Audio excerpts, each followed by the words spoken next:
Hello दोस्तों, मैं प्रद्युम्न आप सभी का स्वागत करता हूं PS0099 क्लासेस के एक नए वीडियो लेक्चर में।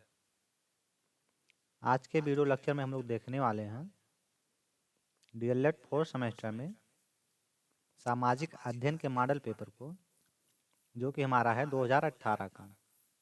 इसके पहले हम लोगों ने सामाजिक अध्ययन के मॉडल पेपर में 2016-17 का मॉडल पेपर सॉल्व कर लिया है। तो आज हम लोग उसी के आगे देखने वाले हैं। चलिए शुरू करते हैं।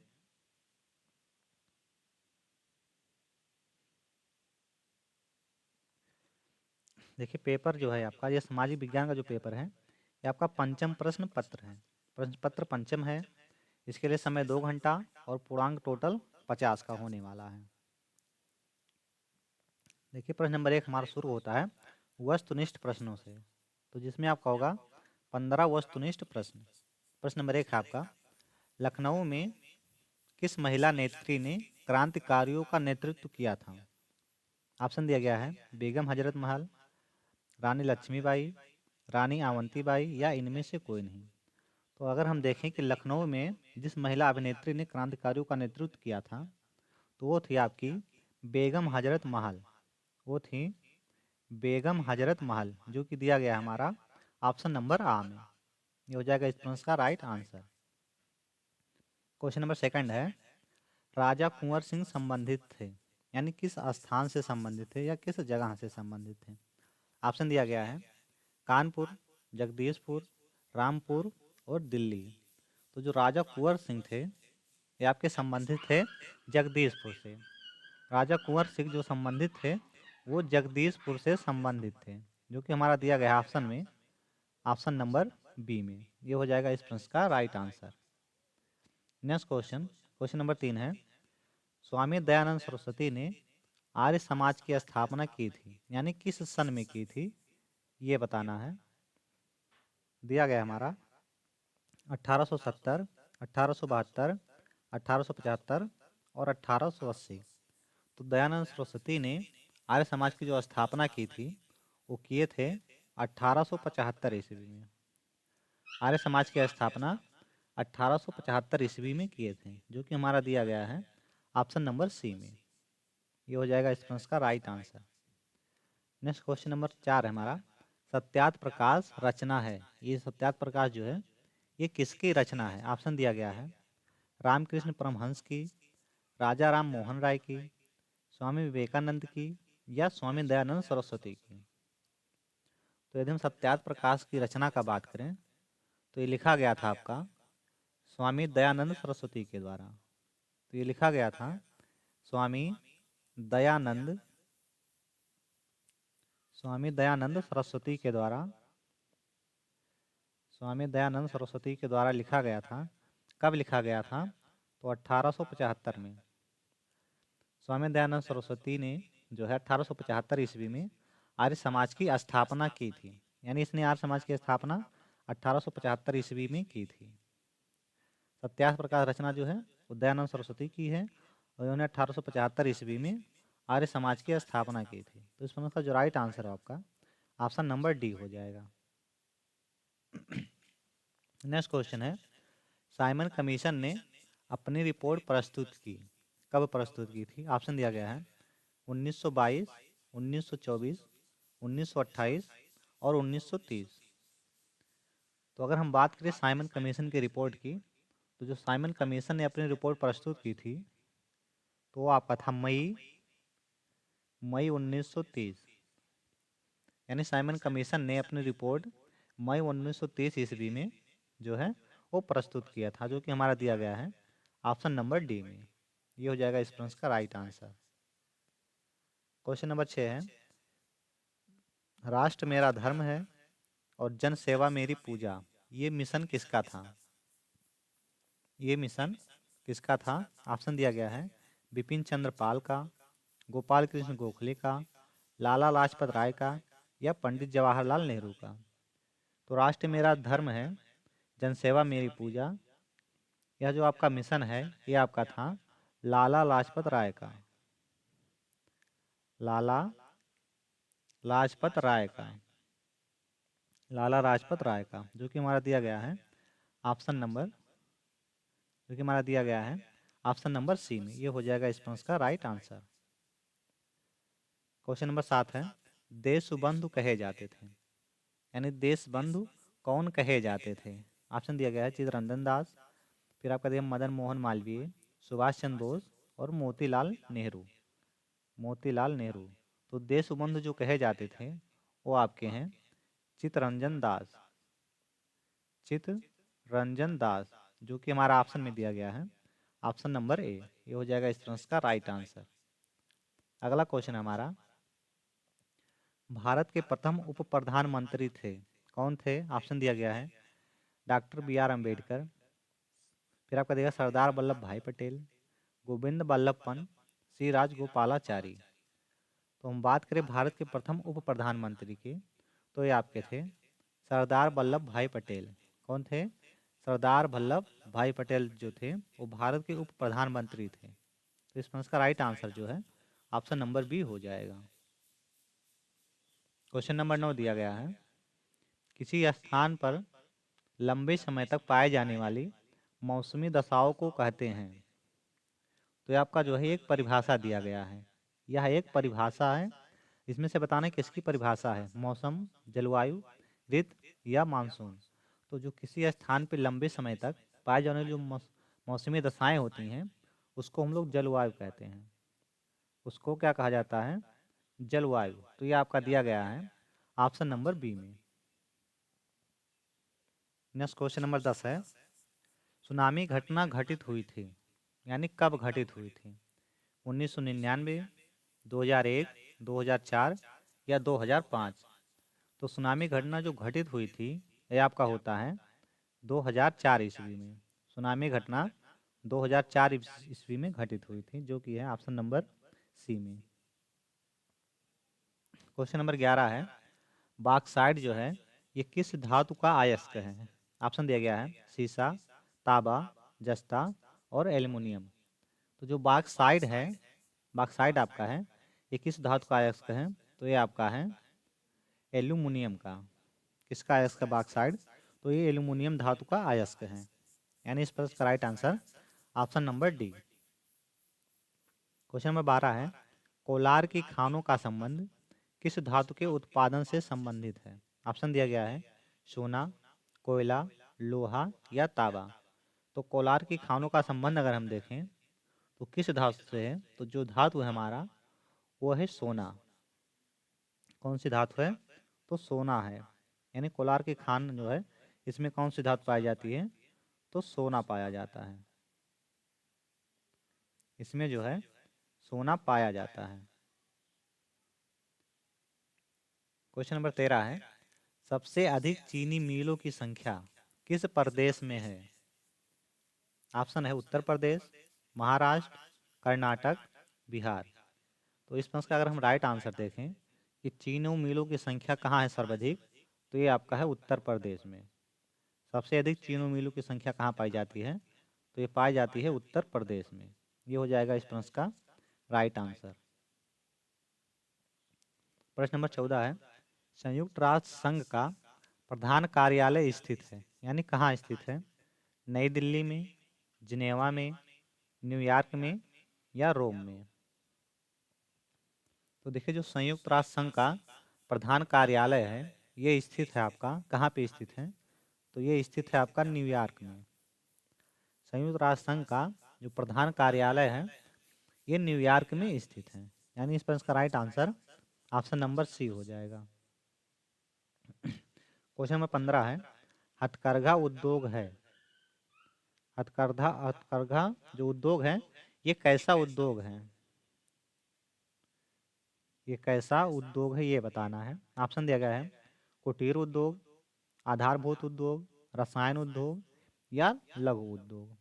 तो हम अगर कुटीर उद्योग की बात करें, सॉरी हथकरघा उद्योग की बात करें, तो ये आपका एक प्रकार का कौन सा उद्योग है, तो ये कुटीर उद्योग है।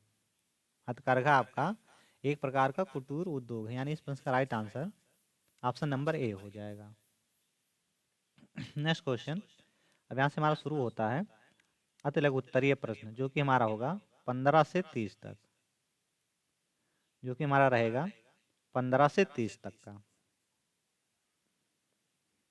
सॉरी 16 से 30 तक, जो कि हमारा है 16 से 30 तक का। तो क्वेश्चन नंबर 16 है 1857 ईस्वी की क्रांति के जो है वो क्या कारण थे, यानी 1857 ईस्वी की क्रांति क्यों हुई थी या इसके क्या कारण थे। तो देखिए इसके जो प्रमुख कारण हैं उनमें से पहला आपका है, पहला कारण है भारतीय सैनिकों के साथ असमान व्यवहार, पहला कारण हो गया। दूसरा कारण जो है इसका वो भारतीयों को उच्च पदों पर नियुक्त करने से वंचित, दूसरा कारण ये हो गया। तीसरा कारण हम लोग देखें तो जो यूरोप के सैनिक थे उनकी तुलना में जो भारत के सैनिक थे उनको कम वेतन देना। तो यही आपका है 1857 की क्रांति का कारण। नेक्स्ट क्वेश्चन की तरफ मूव करते हैं। क्वेश्चन नंबर 17 है राष्ट्रीय आंदोलन के प्रथम चरण के जो है उदारवादी आंदोलन के प्रमुख नेता कौन थे, यानी जो राष्ट्रीय आंदोलन हुआ था उसके प्रथम चरण में जो उदारवादी नेता थे, उदारवादी आंदोलन के नेता थे वो कौन थे। तो देखिएगा राष्ट्रीय जो प्रथम हुआ था यानी राष्ट्रीय आंदोलन के जो प्रथम चरण के उदारवादी आंदोलन के प्रमुख नेता हैं वो आपके हैं दादा भाई नौरोजी, फिरोज शाह मेहता और मदन मोहन मालवीय, ये तीन लोग हैं। पहला कौन सा है, तो पहले आपके हैं दादा भाई नौरोजी, दूसरे हैं फिरोज शाह मेहता और तीसरे हैं मदन मोहन मालवीय। ये हैं राष्ट्रीय आंदोलन के जो हैं प्रथम चरण के उदारवादी आंदोलन के प्रमुख नेता। नेक्स्ट क्वेश्चन की तरफ मूव करते हैं। क्वेश्चन नंबर 18 है गांधी जी ने 11 फरवरी 1920 को आंदोलन क्यों स्थगित कर दिया था। तो देखिए अगर हम ये देखें कि 11 फरवरी 1920 ईस्वी को, तो इस दिन कोई आंदोलन जो है वो स्थगित नहीं हुआ था। ये प्रश्न में थोड़ा सा मिस्टेक है, 11 फरवरी 1920 ईस्वी को कोई आंदोलन स्थगित नहीं हुआ था, बल्कि एक आंदोलन शुरू हुआ था इस दिन। इस दिन एक आंदोलन शुरू हुआ था, वो आपका था असहयोग आंदोलन, इसी दिन शुरू हुआ था। ये चला था 1920 से 1922 तक। 1922 में ये आंदोलन स्थगित हुआ था। तो देखिए महात्मा गांधी ने 13 फरवरी 1922 को 13 फरवरी 1922 को असहयोग आंदोलन को स्थगित कर दिया था। इसका प्रमुख कारण था उत्तर प्रदेश के गोरखपुर के जिले चौरा चौरी में हुई हिंसक घटना थी। तो ये 11 फरवरी 1920 को नहीं, 11 फरवरी 1922 ईस्वी को असहयोग आंदोलन रद्द कर दिया था।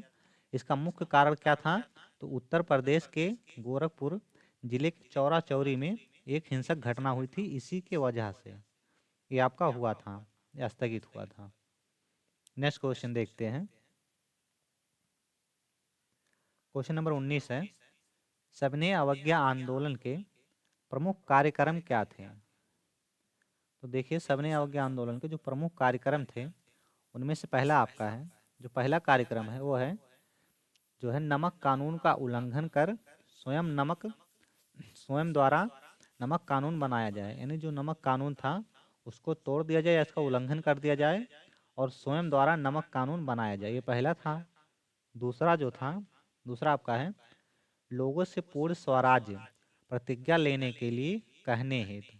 तो ये आपका था प्रमुख कार्यक्रम सविनय अवज्ञा आंदोलन के। नेक्स्ट क्वेश्चन की तरफ मूव करते हैं। क्वेश्चन नंबर 20 है जिन्ना ने गांधी पर क्या आरोप लगाया था, यानी जो जिन्ना थे वो गांधी पर क्या आरोप लगाए थे। तो देखिए जिन्ना ने गांधी जी के नेतृत्व की वैधता पर ही आरोप लगा दिया था। जिन्ना ने लिखा था कि जब तक आप हैसियत प्राप्त नहीं कर लेते तब तक आपके द्वारा किसी भी प्रतिनिधि की हैसियत से हस्ताक्षर करने का सवाल ही नहीं उठता। तो ये आपका जिन्ना ने गांधी पर आरोप लगाए थे। नेक्स्ट क्वेश्चन की तरफ मूव करते हैं हम लोग। क्वेश्चन नंबर 21 है लाला लाजपत राय की मृत्यु किन कारणों से हुई थी। लाला लाजपत राय की मृत्यु जो है ये किन कारणों से हुई थी। तो लाला लाजपत राय की जो है इनकी जो मृत्यु हुई थी कब हुई थी, तो ये देखिए सन 1928 ईस्वी में इन्होंने साइमन कमीशन के विरुद्ध एक प्रदर्शन में हिस्सा लिया था और लाठी चार्ज में बुरी तरह से घायल हो गए और 17 नवंबर 1928 ईस्वी में इनकी मृत्यु हो गई। तो इनकी मृत्यु क्यों हुई थी? तो लाठी चार्ज में इन्हें बहुत बुरी तरह से घायल हो गए थे, इसीलिए इनकी मृत्यु हो गई थी। कब हुई थी? तो 17 नवंबर 1928 ईस्वी को। लाला लाजपत राय जो थे, ये भारतीय कांग्रेस में गरम दल के 3 प्रमुख नेताओं यानी बाल जो है लाल बाल पाल यानी लाला लाजपत राय, फिर आपका बाल गंगाधर तिलक और बिपिन चंद्र पाल में से एक थे। सन 1928 ईस्वी में इन्होंने साइमन कमीशन के विरुद्ध एक प्रदर्शन में हिस्सा लिया था और लाठी चार्ज में बुरी तरह से घायल हो गए और 17 नवंबर 1928 ईस्वी में इनकी मृत्यु हो गई थी। नेक्स्ट क्वेश्चन की तरफ मूव करते हैं हम लोग। क्वेश्चन नंबर 22 है, स्वतंत्र भारत की प्रमुख उपलब्धियां क्या थी? चलिए देखते हैं स्वतंत्र भारत की प्रमुख उपलब्धियां, जिनमें से पहला आपका है शिक्षा और डिजिटल जो है इंडिया। पहले इसकी विशेष उपलब्धि क्या है? तो शिक्षा और डिजिटल इंडिया ये पहली उपलब्धि हो गई। दूसरी उपलब्धि देखें तो दूसरी उपलब्धि है इसका भारतीय इतिहास में महिलाओं की शक्ति, दूसरी हो गई। तीसरा जो है उपलब्धियां ये है आपका मतदान का अधिकार हो गया। फिर चौथा उपलब्धि आपका है उपलब्धि 4 नंबर जो है ये प्रौद्योगिकी और अंतरिक्ष के विविध कार्यक्रम, ये चौथा हो गया। पांचवा जो है ये आपका है विविधता में एकता। ये हो गए प्रमुख उपलब्धियां स्वतंत्र भारत की। नेक्स्ट क्वेश्चन की तरफ मूव करते हैं हम लोग। यहाँ दिया गया है UNESCO का पूरा नाम अंग्रेजी में लिखते हुए उसका कार्य बताइए।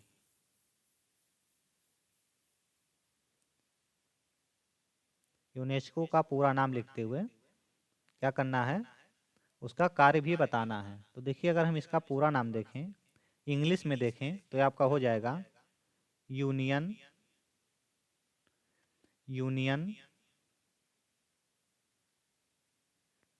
Union nation union nation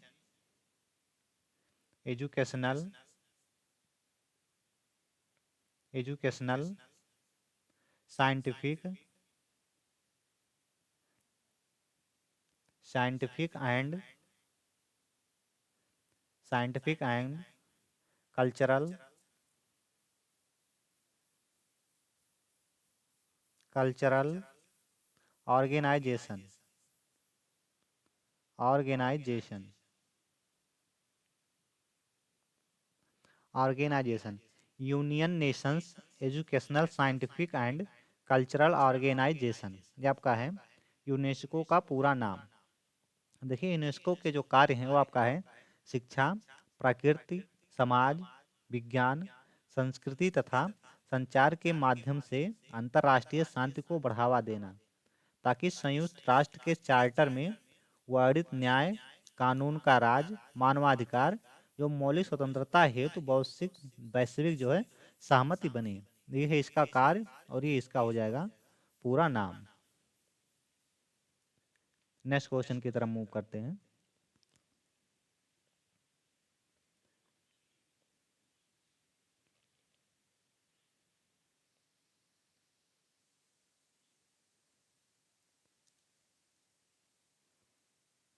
question number 24 है, भारत के अंतर्गत कौन कौन से द्वीप समूह आते हैं? भारत के अंतर्गत कौन कौन से द्वीप समूह आते हैं? तो चलिए देखते हैं भारत के अंतर्गत आने वाले द्वीप समूह। तो पहला आपका है अंडमान और निकोबार, जिसको हम लोग बोलते हैं बंगाल की खाड़ी। पहला द्वीप समूह कौन सा है? अंडमान और निकोबार, जिसको बंगाल की खाड़ी भी बोला जाता है। दूसरा जो है वो आपका है लक्षद्वीप समूह। दूसरा जो आपका है वो लक्षद्वीप समूह है। तीसरा जो है तीसरा आपका है न्यूमूर द्वीप समूह। न्यूमूर द्वीप समूह ये तीसरा आपका है। चौथा जो है चौथा जो है चौथा जो आपका है वह है अब्दुल कलाम द्वीप समूह। तो ये आपके हो गए भारत के अंतर्गत आने वाले द्वीप समूह। ये आपके हो गए भारत के अंतर्गत आने वाले द्वीप समूह।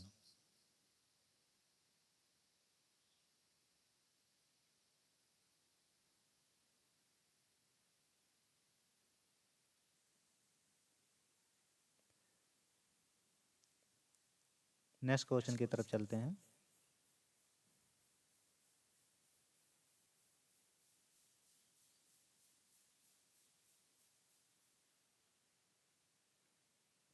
नेक्स्ट क्वेश्चन,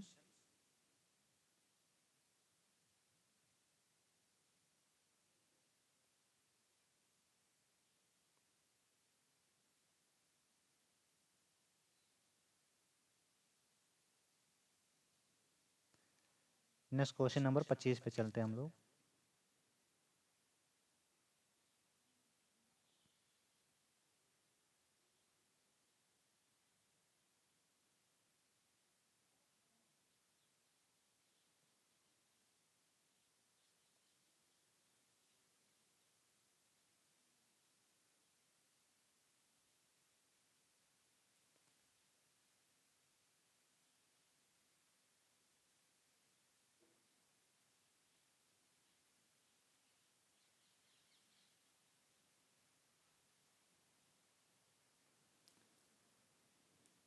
क्वेश्चन नंबर 25 पे चलते हैं हम लोग, देखते हैं।